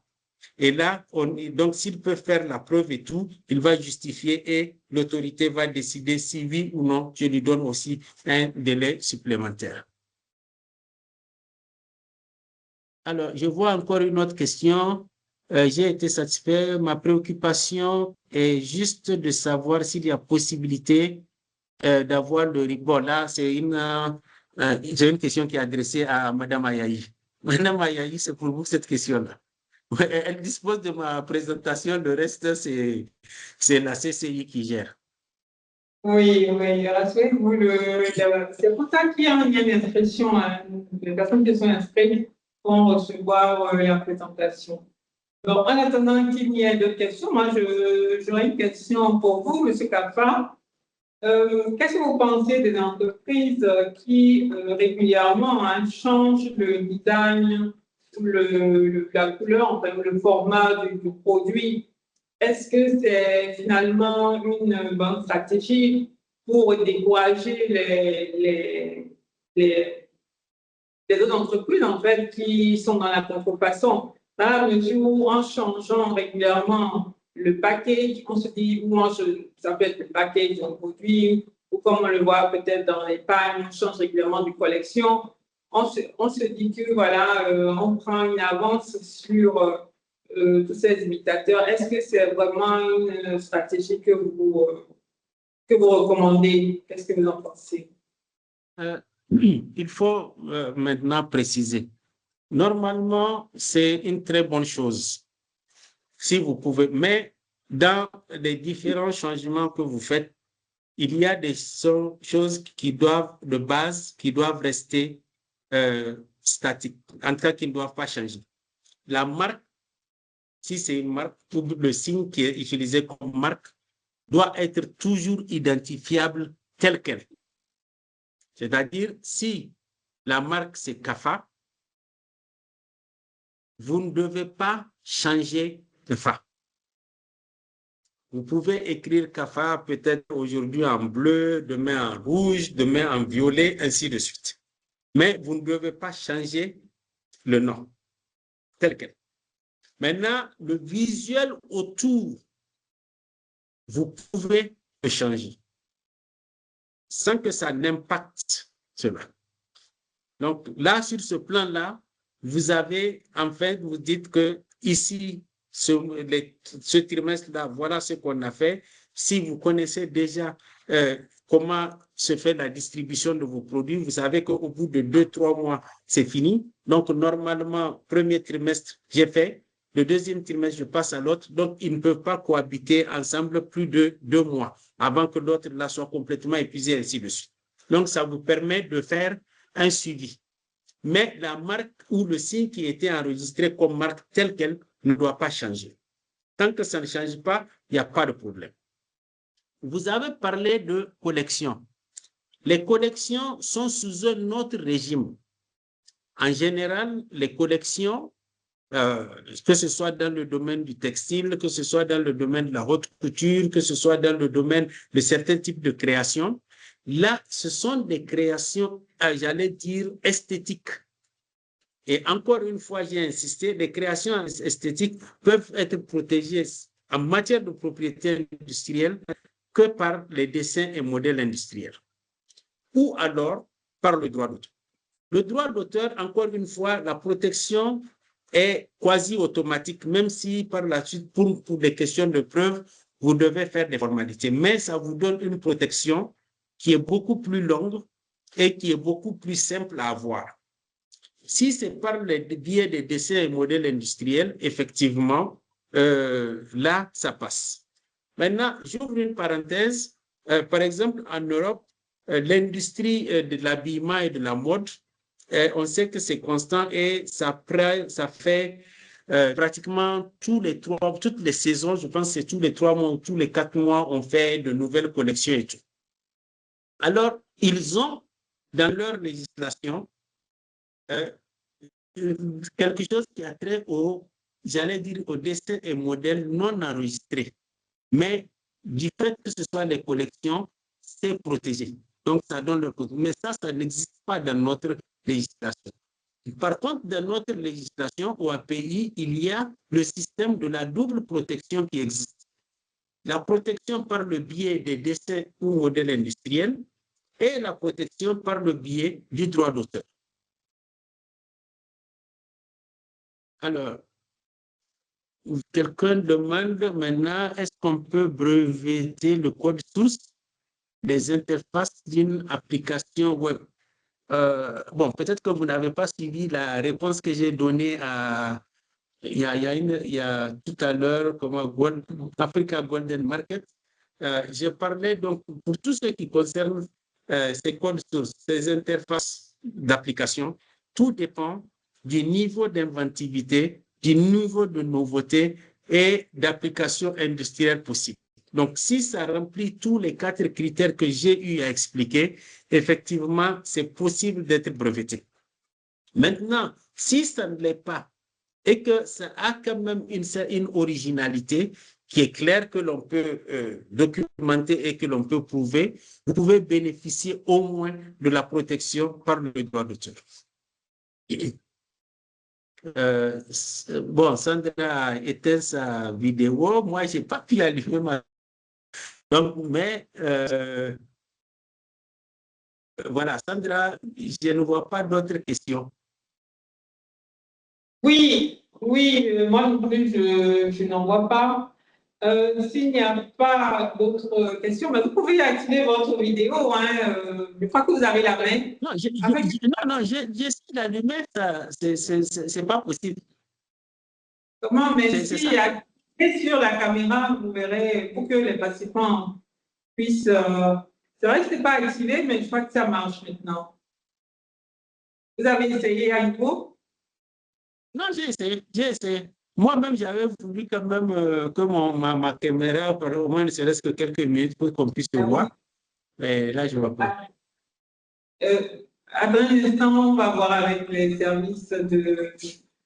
normalement, pourtant, vous avez la même, c'est bien HK. Bon, c'est pas grave. Ils ont déjà ma photo, donc c'est bon. C'est pas grave. Mais j'ai essayé. Ça veut dire qu'on va vous inviter une prochaine fois ou une prochaine une autre séance sur la propriété intellectuelle pour que les participants puissent effectivement voir votre vidéo. Sinon, normalement, vous avez la main. Je ne sais pas si c'est le réseau à votre niveau. Voilà. Chérie, dernière question. Aka, pendant que peut-être vous essayez de régler votre vidéo. Oui. Auguste Cora. Auguste. Bonjour. Merci. Bonjour. Oui, je suis Clémence. Et merci pour la présentation. Et dans le domaine de l'ananas ici, il y a la couleur jaune qui est revendiquée par plusieurs entreprises. Dans ce cas, comment vous pouvez nous aider? Merci. Est-ce qu'on peut reformuler votre question? Vous avez demandé l'ananas qui est souvent en couleur jaune. J'ai dit, dans le domaine de l'ananas, oui, la couleur jaune est revendiquée par plusieurs entreprises. Pour le logo de l'ananas ou pourquoi exactement? Pour le logo, pour la réalisation des maquettes. Sur plusieurs maquettes, il y a la couleur jaune et qui est représentée. Mais les premières entreprises qui ont déjà enregistré revendiquent cette couleur. D'accord, je comprends. En fait, selon les secteurs, Merci. il y a une couleur, il peut y avoir une ou deux couleurs prédominantes. Vous allez voir, par exemple, pour certains types de produits, c'est le vert. Pour d'autres, c'est un peu la couleur marron foncé. D'autres, c'est la couleur rouge. Et j'imagine que, j'allais dire, dans les pratiques commerciales et, j'allais dire, psychologiques au Bénin ou ailleurs, ce n'est pas seulement au Bénin, même en Côte d'Ivoire, tous ceux qui commercialisent, que ce soit l'ananas, le jus ou bien les tranches d'ananas, il y a toujours, en tout cas, du jaune qui rentre. Maintenant, quand vous avez les couleurs, vous savez, autant il y a un dictionnaire pour les mots, il y a un dictionnaire pour les couleurs. Donc, la couleur jaune, là, il y a au moins, j'allais dire, plus de 100 ou 500 types de couleurs, de types de jaune. Si vous prenez les Pantone, tapez Pantone et vous dites le nombre de couleurs jaunes dans le Pantone, vous allez voir qu'il y en a une énorme quantité de jaune. Maintenant, le simple fait que vous ne pouvez pas revendiquer, et j'allais dire revendiquer une couleur basique. Donc, vous pouvez, une couleur spécifique dans la couleur basique, vous pouvez revendiquer, mais pas dire que toute la couleur jaune, à partir du moment où moi j'ai enregistré, c'est pour moi seul. L'essentiel que vous pouvez faire, c'est de dire, quand vous faites votre visuel doit être différent et distinctif du mien, de telle manière qu'il n'y ait pas de risque de confusion. Autrement, ce serait très facile si on dit, bon, moi j'ai utilisé le jaune, plus personne ne peut utiliser le jaune, de bloquer de façon indue la concurrence, puisque quelqu'un peut venir vers le jaune, le vert, et un peu, je ne sais pas quelle autre couleur l'ananas peut présenter. Donc, je crois qu'il n'y a pas 3 ou plus de 4 couleurs que l'ananas peut présenter. Et donc, dans ce cas, il bloque tout pour tout le monde. Et là, c'est ce qu'il faut empêcher aussi.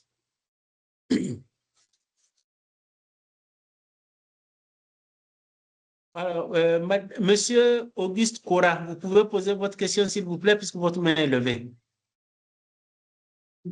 Bonjour à tous, merci pour les échanges, surtout pour les conseils que vous nous donnez.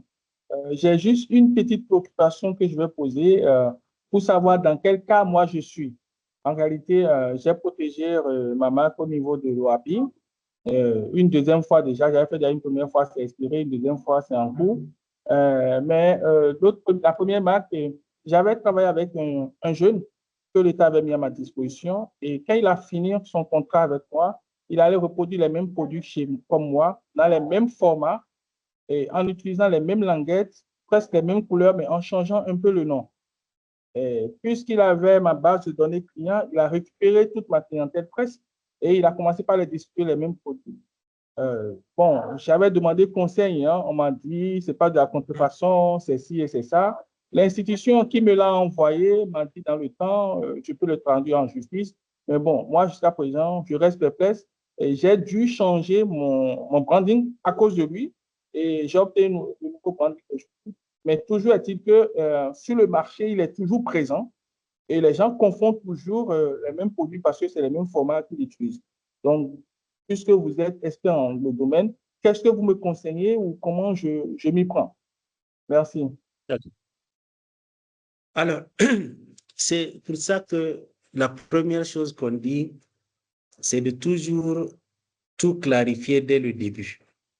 Normalement, c'est au moment où vous l'avez recruté pour qu'il vous fasse le travail de création que vous auriez dû lui faire signer un contrat où vous le payez et où l'ensemble de ces créations vous reviennent. C'est ce qu'on appelle une œuvre sur commande, une œuvre de commande. Donc, tous les droits patrimoniaux qui sont rattachés à la création ou à ce qu'il a dessiné là pour vous, vous reviennent totalement. Maintenant, deuxième chose, c'est de le faire créer une obligation, une clause de non-concurrence. Cela veut dire que même si vous cessez de travailler ensemble, non seulement ce qu'il vous a créé donc n'appartient qu'à vous et il ne peut ni reproduire ni imiter ce qu'il vous a créé. Maintenant, je ne sais pas, au moment où il est en train de faire le travail pour vous, si vous avez signé un contrat. Si vous avez signé un contrat, oui. S'il vous plaît, au fait, il n'a rien créé pour moi. Il y a une institution au Bénin qui s'appelle PSE, une agence qui me l'a envoyé en tant qu'allocataire pour que moi je le forme à l'entrepreneuriat et voilà. Donc, il a travaillé chez moi pendant 1 an et c'est pendant 1 an en production avec moi. Et quand il est parti, il allait reproduire mes mêmes produits. Ah, ok, d'accord. J'avais mal compris alors. Mais là, c'est beaucoup plus simple.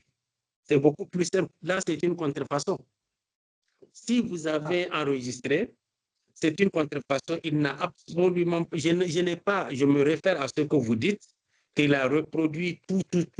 C'est une contrefaçon. C'est non seulement une contrefaçon, mais c'est un acte de concurrence déloyale caractérisé parce qu'il a même été chez vous et quand il a quitté, c'est là où il a pris tout ce qu'il y a chez vous pour aller sur les mêmes réseaux.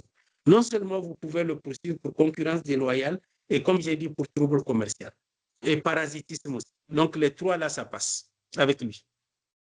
Il dit qu'il n'a pas utilisé le même nom que moi. Donc, en fait, non, ça n'a aucune importance. Non, le fait qu'il n'ait pas utilisé, ce n'est pas parce qu'il n'a pas utilisé le même nom, mais il a utilisé le même visuel. C'est ce que vous avez dit. S'il utilise le même visuel et il a utilisé votre propre réseau, comme vous avez dit, parce que c'est en fonction de ce que les gens avec qui vous étiez en relation, c'est à partir de cette qu'il a eu à les connaître. Et là, c'est ce qu'il a utilisé pour faire. Donc là, il va de soi que c'est une concurrence déloyale. Merci beaucoup pour les conseils. Merci. Je vous en prie.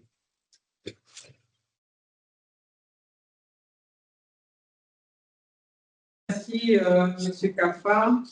Est-ce qu'il y a d'autres préoccupations? J'en ai vu dans le chat. C'est celle de savoir, compte tenu de l'importance de la propriété intellectuelle dans les créations innovantes de nos chercheurs, quel apport du gouvernement dans le maintien de la durée indicative pour accompagner les créateurs, les innovateurs nationaux. Bon, si M. Glima, c'est ça? Monsieur Glima peut préciser la question parce que c'est un peu vague. Maintien, la durée indicative pour les accompagner. Bon, sinon, ce n'est pas l'État qui fixe la durée de validité du titre de propriété, puisque selon l'accord de Bangui, dans l'accord de Bangui sous lequel tous les pays de l'OAPI légifèrent, la durée est fixée donc de commun accord. Je vous laisse, M. Kaffa, je ne sais pas si vous avez quelque chose à donner comme réponse à M. Lina, je crois, qui a posé cette question, ou si vous avez simplement compris la question, puisqu'il parle de durée indicative pour accompagner les créateurs. Monsieur Kaffa, vous êtes avec nous? Non, je suis avec vous. Pour les durées de protection, ce n'est même pas un pays, c'est même pas un pays qui peut fixer.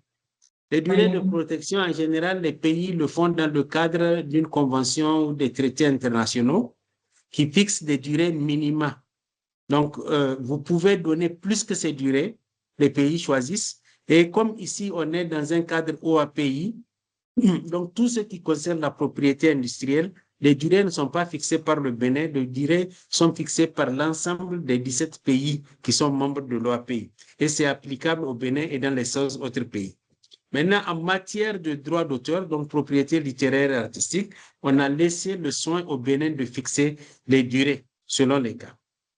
Donc, c'est ce que je peux dire sur les durées. D'accord, très bien, merci. Donc, je crois qu'il n'y a plus de questions et nous sommes. Est-ce que nous pouvons accompagner les émeutes? OK. Pour les questions qui concernent le thème de ce jour, je pense que toutes ces questions ont été soulignées et ont été répondues. Pour toutes les autres questions pour lesquelles vous souhaitez obtenir des réponses, vous savez qu'un lien vous est envoyé, un questionnaire de satisfaction vous est proposé et justement, dans ce formulaire-là, vous avez la possibilité d'inclure au dernier paragraphe au niveau des suggestions les thématiques que vous souhaitez voir présenter les prochaines fois. Donc, n'hésitez pas à cliquer sur le lien de l'enquête de satisfaction, c'est déjà dans le chat. N'hésitez pas à aller sur le lien et à faire part de vos souhaits pour les prochaines éditions. Alors, nous voilà donc au terme de nos échanges. Une fois encore, je veux remercier M.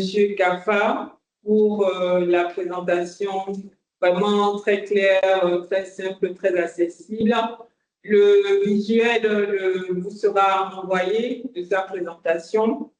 À titre de rappel, juste quelques petites astuces pour les entreprises, de penser à créer des emballages avec des clés cachées justement pour faciliter l'authentification de votre produit. N'hésitez pas à compter sur le réseau commercial, les distributeurs, que ce soit les grossistes détaillants, pour justement alimenter le mécanisme d'alerte précoce. Soyez vigilants et justement sur cet aspect de la précocité, ne pas laisser sur le marché cet acteur-là qui propose des produits contrefaisants et finalement vouloir s'en prendre à lui au dernier moment après plusieurs années, ce sera un peu difficile à ce moment-là.